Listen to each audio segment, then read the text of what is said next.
नमस्कार प्यारे साथियों, कैसे हो आप सब और कैसे चल रही है आपकी स्टडी। आई होप आप सभी लोग फिट और फाइन होंगे और आपकी स्टडी एकदम शानदार चल रही होगी। आज के इस वीडियो के अंदर हम लोग डिस्कस करने वाले हैं क्लास 12th फिजिक्स के बारे में।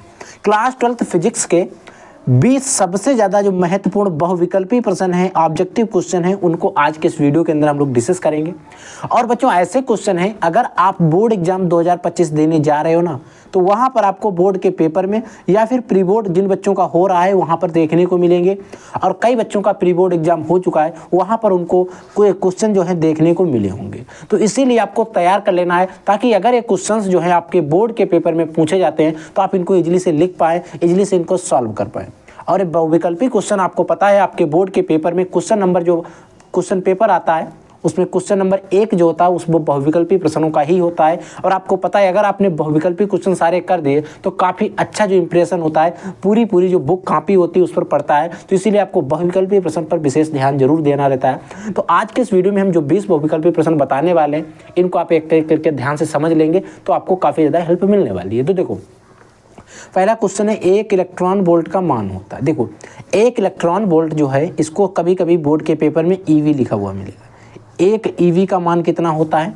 तो आपको पता है 1 इलेक्ट्रॉन वोल्ट जो होता है उसका कितना मान होता है? 2 × 10 की घात माइनस के 18 जूल होता है, या 2 × 10 की घात माइनस के 20 जूल होता है, या 1.6 × 10 की घात माइनस 19 जूल होता है, या 1.6 × 10 की घात प्लस के 19 जूल होता है। तो बता दूं बच्चों, 1 इलेक्ट्रॉन वोल्ट का जो मान होता है 1.6 × 10 की घात माइनस के 19 जूल होता है। और ये क्वेश्चन जो है आपके बोर्ड के पेपर में कई बार आ चुका है, आप सभी को पता होना चाहिए। ठीक है, अगला देखो, अगला क्वेश्चन नंबर 2 है कि एक धनावेशित वस्तु में होती है। देखो, अगर कोई वस्तु एक धनावेशित वस्तु है तो उसमें क्या होगा? इलेक्ट्रॉनों की कमी होगी, न्यूट्रॉनों की कमी होगी, या फिर इलेक्ट्रॉनों की कमी होगी, या इलेक्ट्रॉन तथा न्यूट्रॉन दोनों की कमी होगी, या फिर प्रोटॉन की कमी होगी। अगर कोई वस्तु धनावेशित है तो उसमें एक चीज़ क्लियर है कि अगर वो वस्तु धनावेशित है तो उसका मतलब है उसमें इलेक्ट्रॉनों की कमी है। ये चीज़ आप याद रखेंगे और हमारा जो दूसरा वाला विकल्प है वो बिल्कुल राइट हो जाएगा। ठीक है, अगला देखो, अगला एक न्यूमेरिकल टाइप का क्वेश्चन है। इस क्वेश्चन को ध्यान से समझेंगे। 8 कूलाम ऋण आवेश में उपस्थित इलेक्ट्रॉनों की संख्या। देखो, 8 कूलाम अगर ऋण आवेश है तो उस ऋण आवेश में उपस्थित जो इलेक्ट्रॉन होते हैं उनकी हमें संख्या बतानी है। एक तरीके से न्यूमेरिकल है। तो देखो, यहाँ पर आवेश दिया गया है Q दिया गया 8 कूलाम दिया गया। ठीक है, कह रहा है कि इसमें उपस्थित इलेक्ट्रॉनों की संख्या बताओ। नंबर ऑफ इलेक्ट्रॉन जो है हमसे पूछा जा रहा है। तो अगर हमें इलेक्ट्रॉन निकालना रहता है तो आपने एक सूत्र पढ़ा होगा, Q = E।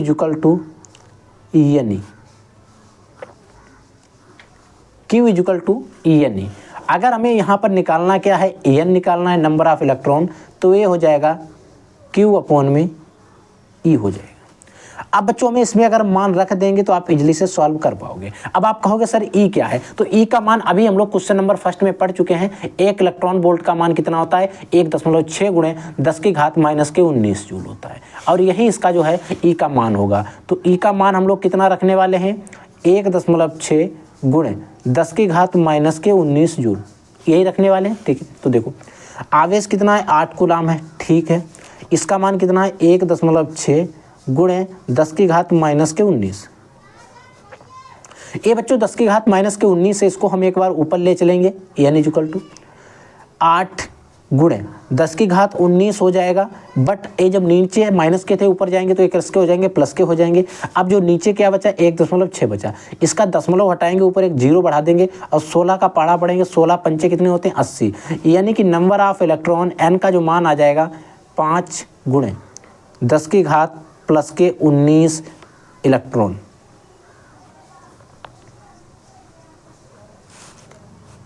इतने इलेक्ट्रॉन की हमें आवश्यकता होगी, उपस्थित इलेक्ट्रॉनों की संख्या। हाँ, इतने इलेक्ट्रॉन इसमें उपस्थित होंगे। 5 × 10 की घात 19, 5 × 10 की घात 19, यानी कि बच्चों हमारा पहला वाला ऑप्शन इज राइट आंसर। ठीक है, अगला देखो, अगला क्वेश्चन है बच्चों कि वैद्युत क्षेत्र की तीव्रता का मात्रक बताओ। देखो बच्चों, आपकी जो वैद्युत क्षेत्र की तीव्रता होती है, इसका अगर मात्रक हम निकालेंगे शुरू से लेकर अंत तक पूरा, इसको जब हम सॉल्व करेंगे बीमा निकाल के, तो आप इसको इजीली से निकाल सकते हैं। बट मैं कहता हूँ आप कुछ भी ना याद रखेंगे, क्योंकि मान जो है तो कांस्टेंट रहेंगे। तो आप सीधे सीधे याद रखेंगे जो वैद्युत क्षेत्र की तीव्रता होती है इसका मात्रक होता है न्यूटन प्रति कूलम। न्यूटन प्रति कूलाम, और कभी कभी आपको NYC, N for Newton, C for coulomb ऐसा भी लिखा हुआ मिल सकता है, तो आपको कंफ्यूज नहीं होना है, ठीक है। अगला देखो, अगला क्वेश्चन है निर्वात में विद्युतशीलता का मात्रक। आपको पता होना चाहिए, काफी ज्यादा इंपॉर्टेंट क्वेश्चन है। जो निर्वात में विद्युतशीलता का मात्रक होता है, कूलाम का इनवर्स, न्यूटन मीटर इनवर्स होता है, कूलाम की घात 2 होता है, और मीटर की घात -2 होता है। याद रखेंगे क्योंकि ये जो क्वेश्चन है काफ़ी ज़्यादा इंपॉर्टेंट है, और इसमें जो हमारा सही हो जाएगा वो चौथा वाला विकल्प, इसका तीसरा वाला विकल्प बिल्कुल राइट हो जाएगा। अगला क्वेश्चन देखो बच्चों, अगला क्वेश्चन है कि विद्युत फ्लक्स का मात्रक बताना। देखो इसी प्रकार से हमें विद्युत फ्लक्स का जो मात्रक होता है वो भी याद रख लेना है। विद्युत फ्लक्स का जो मात्रक होता है ये होता है बच्चों volt into metre, volt metre होता है, याद रखेंगे, ठीक है। इसी प्रकार से विद्युत विभव होता है। विद्युत विभव का क्या मात्रक होता है आपको पता होना चाहिए। जो विद्युत विभव का मात्रक होता है वो होता है जूल प्रति कूलाम, और ये आप previous year question paper solve करेंगे वहां पर आपको देखने को जरूर मिलेंगे, ठीक है। अगला विद्युत धारा घनत्व J तथा अपवाह वेग BD में संबंध बताओ। देखो धारा घनत्व J और अपवाह वेग VD में संबंध था, और ये डेरिवेशन भी है आपका। तो J = EN/EVD हमने आपको कई बार क्वेश्चन जो है बताया हुआ है, कराया हुआ है, ठीक है। अगला क्वेश्चन है न्यूमेरिकल टाइप का है कि किसी तार का विशिष्ट प्रतिरोध 500 ओम है, ठीक है, उसकी वैद्युत चालकता होगी। देखो अगर हमारे पास कोई तार है उसका विशिष्ट प्रतिरोध 500 ओम है, ठीक है, यानी कि बच्चों यहाँ पर जो है विशिष्ट प्रतिरोध दिया गया है, B फॉर विशिष्ट प्रतिरोध। विशिष्ट प्रतिरोध = दिया गया आपका 500, ठीक है। कह रहा है कि वैद्युत चालकता बताओ। देखो बच्चों वैद्युत चालकता का सूत्र होता है वैद्युत चालकता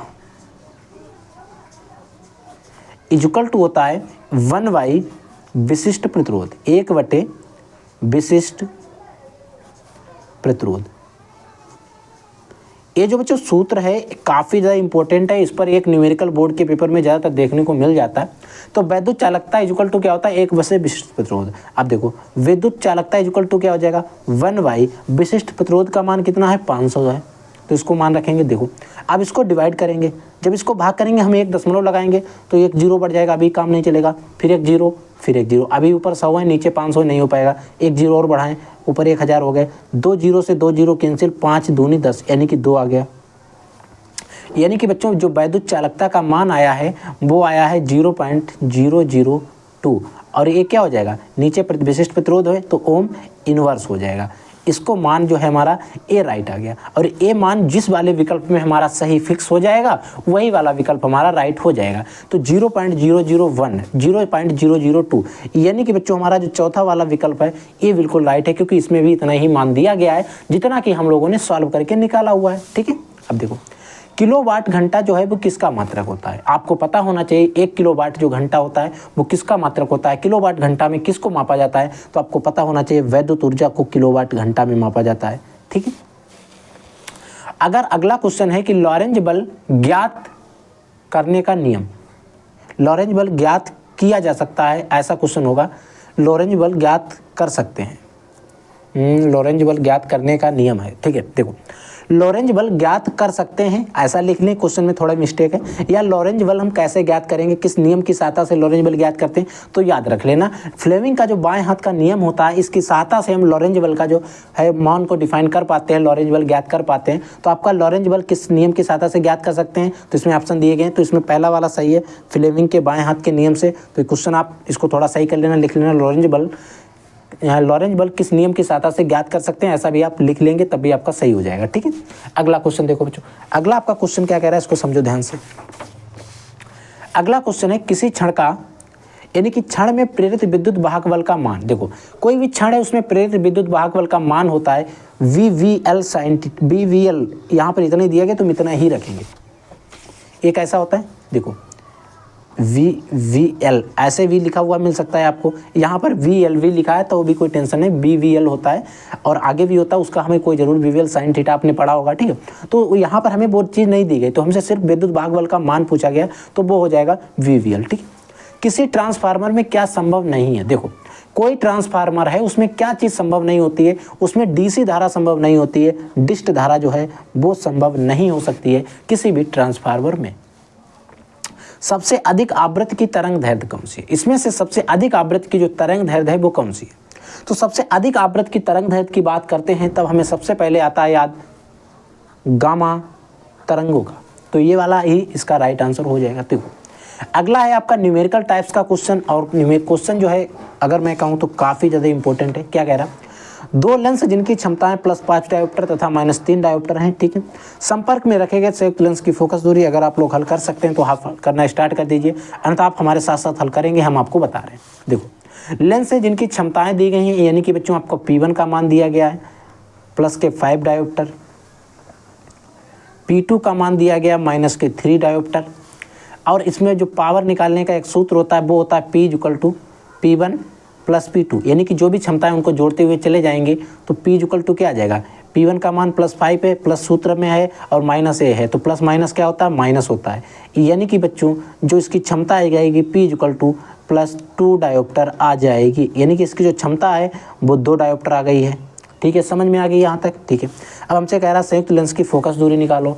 अब बच्चों हमें यहाँ पर क्या निकालना है? इसकी फोकस दूरी भी निकालनी है। फोकस दूरी F = आपने एक सूत्र पढ़ा था 1/P होता है, और 1/P जब आप लगाएंगे तो ये जो मान है वो आ जाएगा मीटर में। ठीक है, चलो मीटर में हम एक बार देख लेते हैं। यहाँ पर सारे मान दिए गए सेंटीमीटर में। ठीक है, हमें पता है अगर आपके पास 1 मीटर कोई चीज़ है तो उस 1 मीटर में 100 सेंटीमीटर होते हैं, ये चीज़ आपको पता है। तो इसमें 100 से मल्टीप्लाई 1 में हो जाएगी तो 100 हो जाएगा।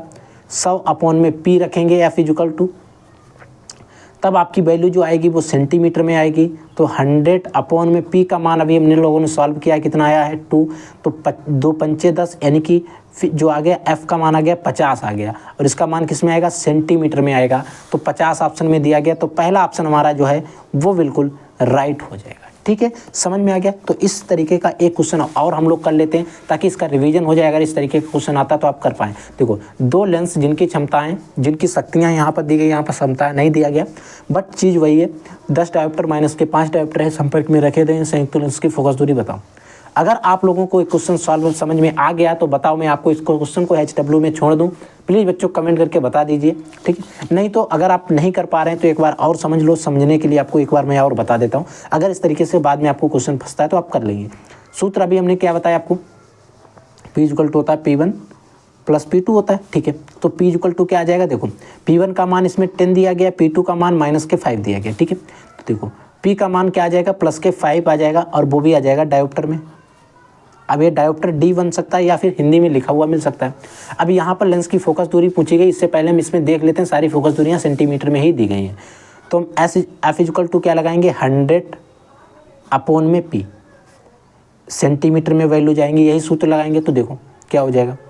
F = क्या हो जाएगा? 100 / P का मान कितना है? 5 है, 5 दूनी 10, यानी कि बच्चों F का जो मान आ गया वो आ गया 20 सेंटीमीटर। F का मान कितना आ गया बच्चों?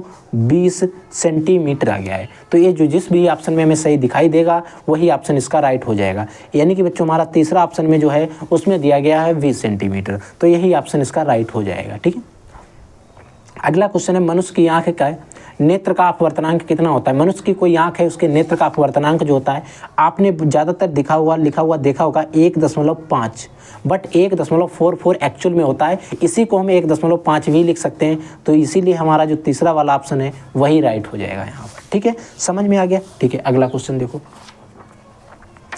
अगला क्वेश्चन है फोटोन के गतिक द्रव्यमान का सूत्र बताओ। देखो फोटोन का जो गतिक द्रव्यमान होता है उसका सूत्र में बताना है। अब देखो फोटोन का गतिक द्रव्यमान क्या होता है, कैसे होता है, जो आप चैप्टर इसको पढ़ेंगे तभी आपको पता चल पाएगा। बट यहाँ पर आपको याद रख लेना है, अगर एक क्वेश्चन इस तरीके से पूछा जाता है तो आप इसको इजीली से बता पाएँ। फोटोन का जो गतिक द्रव्यमान होता है H/में होता है C λ, और इम्पोर्टेंट है, याद रखेंगे। ठीक है, एक AMU तुल्य होता है। देखो एटॉमिक मास यूनिट जो है एक AMU है वो किसके बराबर होता है? 190 MeV के बराबर होता है। MeV का अगर फुल फॉर्म आपसे पता पूछ लिया जाए या कोई पूछ लेता है तो होता है मेगा इलेक्ट्रॉन वोल्ट, याद रखेंगे। 139 MeV होगा या 913 MeV होगा या 931 MeV होगा। तो आपको बता दूं एक AMU जो होता है वो बच्चों 931 MeV के बराबर होता है, 931 मेगा इलेक्ट्रॉन वोल्ट के बराबर होता है। अगला क्वेश्चन है और लास्ट क्वेश्चन है हमारा कि हाइड्रोजन परमाणु के भूतल ऊर्जा स्तर में इलेक्ट्रॉनों का कोणीय संवेग कितना होता है। आपको कितनी बार बताया गया बोहर की परिकल्पना, आप जब पढ़ेंगे तो ये सारी चीज़ें वहाँ पर आपको देखने को मिल जाएंगी। कितना होता है, आई होप आपको पता होना चाहिए। तो वो होता है h/2π, जिसका कोणीय संवेग इतना होता है वही इस कक्षाओं में गति कर पाता है, h/2π होता है। ठीक है बच्चों, तो आई होप आज के इस वीडियो में जो भी हमने 20 क्वेश्चन बताए हैं ये सारे क्वेश्चंस आपको एकदम बेहतरीन तरीके से समझ में आ गए होंगे। इन क्वेश्चंस में अगर आपको कोई भी डाउट रहता है किसी भी प्रकार का तो प्लीज़ बच्चों वीडियो के कमेंट सेक्शन में कमेंट करके हमसे डाउट जरूर पूछ लेना। अगर आपको इन सभी क्वेश्चंस का PDF चाहिए या फिर फोटो इनकी चाहिए, एक क्वेश्चन चाहिए आपको, तो आपको क्या करना है, आपको वीडियो के डिस्क्रिप्शन बॉक्स में जाना है, वहाँ पर आपको एक इंस्टाग्राम का लिंक मिलेगा, वहाँ पर आप हमें DM कर देना, कह देना सर हमें चाहिए फिजिक्स के क्वेश्चंस।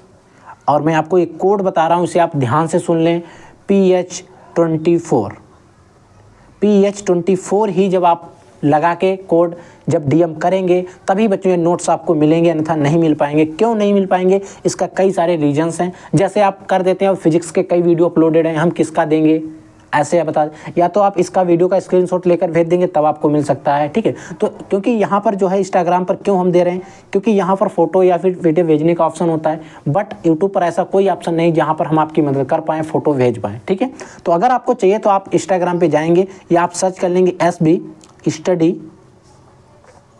क्लासेस,